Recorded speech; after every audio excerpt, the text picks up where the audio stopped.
প্ৰতি মুখ্যমন্ত্ৰী মহোদয় অসম চৰকাৰ দিছপুৰ জিলা আয়ুক্তৰ জৰিয়তে বিষয় ভাৰতৰ কমিউনিষ্ট পাৰ্টি গোলাঘাট জিলা পৰিষদৰ তৰফৰ পৰা প্ৰতিবাদী কাৰ্যসূচীৰ জৰিয়তে স্মাৰকপত্ৰ প্ৰদান মহোদয় বৈপ্লৱিক অভিনন্দন জ্ঞাপন কৰিলোঁ।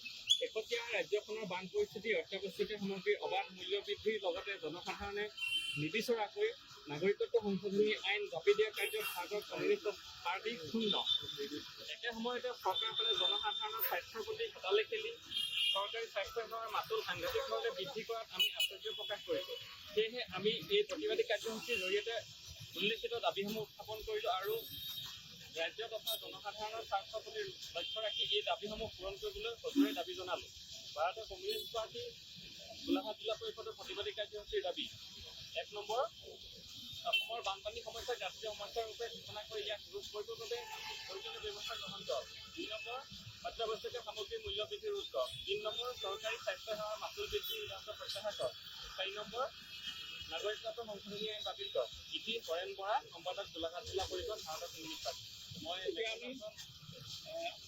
কমৰেড হৰেণ বৰা জিলা সম্পাদক আৰু কমৰেড পল্লৱ বৰা জিলা পৰিষদৰ সহকাৰী সম্পাদক দুইজনকে ফটো কাৰণে অনুৰোধ